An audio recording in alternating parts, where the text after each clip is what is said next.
liver disease itself is impacting over 100 million Americans alone, let alone when you look at it around the world. And a lot of it is very silent. So if you are very inflamed, we all battle inflammation. So I take this on a daily basis. It's like an armor around your liver. It adds essentially a protective barrier, and it helps if there is already damage for a regenerative impact. And yes, that nutrient plays a big part. It just helps aid it. In these stories, we look for what they call real people sources. And that's not saying that professionals aren't a real people, but they want the voice of someone who has used a supplement or a medication rather than so much the professional viewpoint. But if I do interview a professional like you, I can include that, but we'll want to have a testimony about your personal experience with a milk thistle. So I was reading a little bit about silymarin. Is that? Yep. Silymarin. Yep. Okay. And that's the compound in milk thistle. That's right.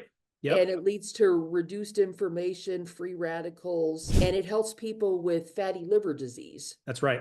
Yep. Okay. And what about just a general liver health? I mean, do people take this sometimes just to kind of detox themselves, or do most people who take milk thistle have some kind of liver disease? No, so liver disease itself is impacting over 100 million Americans alone, let alone when you look at it around the world. And a lot of it is very silent. So what milk thistle does, it's like an armor around your liver. It adds essentially a protective barrier, and it helps if there is already damage for a regenerative impact. Okay. So if you are very inflamed, we all battle inflammation. So I take this on a daily basis in a smaller dose. You don't have to have a really high dose of it, in a smaller milligram dose, just for that regular protective. Like, this is the hardest working filter of our body. We have 7 filters, the liver arguably the most important. And yes, that nutrient, it plays a big part. It just helps aid it. So I do it on a daily basis, and then I crank it up when I'll do regular cleanses of the liver as well. So I've used this for years. When you're doing a liver cleansing, does that involve fasting for a day or two? So it's a fascinating study when it comes to liver health. And they found that there's a 46% reduction in the fatty liver condition when you follow a very restricted carbohydrate diet for 2 weeks. And you do that,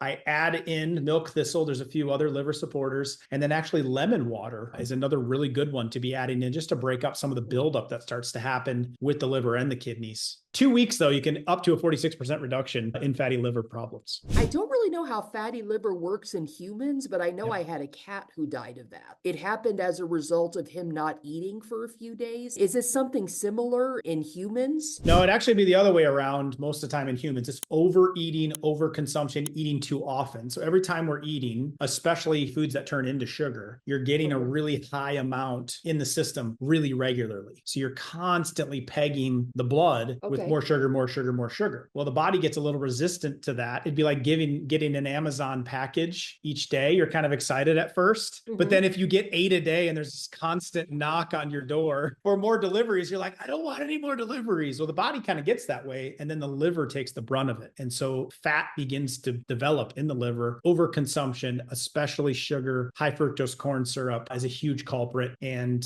just overeating in general is where one of the first places this fat starts to form. So when you go to lose weight, this is actually the first area that burns up a lot of fat. That's why within 2 weeks, it starts to store that fat. And so as soon as you start to go into fasting mode, you cut off the first supply chain, which is the liver. The liver holds a little bit, just in case you need some quick energy. You need some quick, to adapt in the environment. It's going to give you a little bit of that fat. But when you're overeating, it stores so much up. But as soon as you start eating less, this is what I do very regularly, you take it out of the liver very quickly. And if you can add things like milk thistle in, you're going to help that regeneration of that organ. I personally recently started taking semaglutide shots for a weight loss, and I've lost about 20. So could someone like me benefit from milk thistle? I would say it's actually even more important, because the side effect of that medication, or any medication for that matter, is taxing the liver, because it has to deal with the chemicals, because they know it strains your liver. So I think it would be even more important for you to be putting that armor on your liver to help it deal with that toxicity. Does milk thistle have any side effects? If you take large doses of it, I mean, you take large doses of anything. You could overdrink water, right? Too much water, Technically, it's yeah. not good. So when you take larger doses of it, you can overtax the liver, you can overtax the organs. It's almost like trying to detox too fast. You can only go at a certain speed that the body can regenerate. Taking tons of it, there's no benefit in doing that. So when did you start taking milk thistle? Oh my goodness. Regularly, probably 4, maybe 5 years ago on a daily And basis. what's your daily dose for an average day? 150 to 250 milligrams per day. So what kind of a difference did you notice when you started taking the milk thistle? The biggest thing is energy is probably the biggest driver that you'll notice because you're allowing that detoxification process and that protection to happen a little bit quicker. There's nothing that'll zap your energy faster than a bogged down liver. And so one, it's that side of things as far as noticing what you see. 2 is skin. There is a lot of skin issues. When that detoxifier really slows down, everything backs up to the other detoxifier, which is your skin. So a lot of people's skin issues will end up seeing it because of the liver. And then for me, it's just knowing how much we come in contact with. I don't need the subjective or objective result of what I'm feeling. It's more so just knowing so many chemicals are going in. I'm at least putting this one thing in that's going to help me deal with it, day in, day out. So it's not so much a feeling you have, but just knowing that you're likely preventing some things. Yeah, I mean, energy and skin is definitely very noticeable side of things. If I did not have this problem, and maybe this has something to do with it, I didn't have any elevated liver enzymes on my blood work. But if there were elevated enzymes, it would be one to consider to put into a regimen along with, not to replace any sort of medical care, but just say, hey, that might be an herb I would want to eat more of if my liver enzyme numbers were elevated, because we know there's damage going on there. I didn't have that issue, but energy and skin for sure.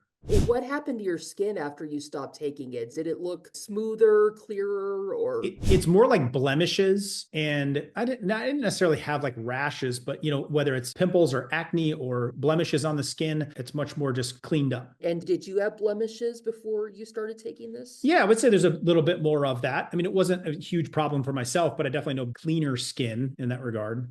Why did you start taking milk thistle? Or was it just thinking that this could benefit my health? So the silymarin in there, in milk thistle, stimulates what's called glutathione. Glutathione is the street sweeper of our body. It is the main detoxifier of all of our cells. So when you have something that enhances glutathione in the liver, that's why I started taking it, because I know that's what helps to drive it, to increase the amount of glutathione that contributes to antioxidant defense. And there's a really good study showing that's exactly what it does. So that was my main first reason, because when 100 million Americans are dealing with it, it's a habit and lifestyle, the way we eat, the way we live problem. We want to put a nutrient in on a daily basis to combat it. So it wasn't so much dealing with the problem you wanted to fix, like a liver problem. It was just wanting to support liver health and just overall body detoxification. That's right. That makes sense. A lot of people take a supplement as more prevention than anything. But did you find like immediately afterwards you felt more energetic, or after a couple months of it? I would say in a few weeks, energy changes, just cleaner energy and cleaner skin. Yep. Like a feeling more ready to get out of bed in the morning, or wanting to exercise more? Yeah, because you're reducing inflammation. So I was thinking about like what's going on inside of my body, but you're able to regenerate and recharge easier. So that's right. In the morning, probably more so is where you feel it the most. And then maybe you got off track, or maybe you ate poorly, or whatever it may be, you're able to just bounce back a little better in those regards, which a lot of people struggle with. But for me, it's that morning time, less feeling the, the joints and stuff like that when you get up in the morning, get going, and the energy to just feel refreshed. I was wondering, people who are prone to liver damage, like former alcoholics maybe, do a lot of them take milk thistle to try to repair the damage? I think for a lot of years, that's kind of the only thing we focused on with liver problems. And there's a lot to it. But I think the bigger issue now is just everyday person that doesn't drink alcohol is getting this issue. But I think for sure, someone that does struggle with alcohol or likes to have alcohol, to regularly put that in, because again, it's going to increase glutathione, which is one of the main protectors of the entire liver as far as removing antioxidants and that buildup of sugars and chemicals that alcohol introduces. And so you would recommend milk thistle to just about anyone? Yeah. And there's going to be maybe certain contraindications. If someone has sensitivity, it's in a ragweed family, you would want to just consult with a doctor with that. Or if you had a significant liver problem going on, obviously, before you introduce any type of food or supplement or nutrient into your regimen, you would want to talk to your doctor in that sense as well. So, but in general, if you're taking just a modest dose, this is a very simple, easy option, safe option for a lot of people. And namely about your personal experience with milk thistle. I use a bit of a higher dose to do a cleanse, and it's usually a 2-week cleanse. And during that time, I'll get 400 to 500 milligrams per day. And that is the intention of typically during that time, I'll lose weight, which is fantastic, while I'm following a specific lower sugar eating regimen, along with taking the milk thistle at higher doses to really target the liver, cleaning it out, cleaning that excess fat, getting it functioning better. During those periods of time as well, there's again increases in energy, a bump from normal, as well as skin health. So that's kind of the 3 big things that I see when I do that cleanse. And I'll maybe do that quarterly. And it's a very low carb diet for. Yeah, you're going 2 weeks of very low carb, lemon water, and extra milk thistle and or other liver supporting herbs. Okay, well, thank you so much, Dr. Livingood. You have a good day. You too. Thank you.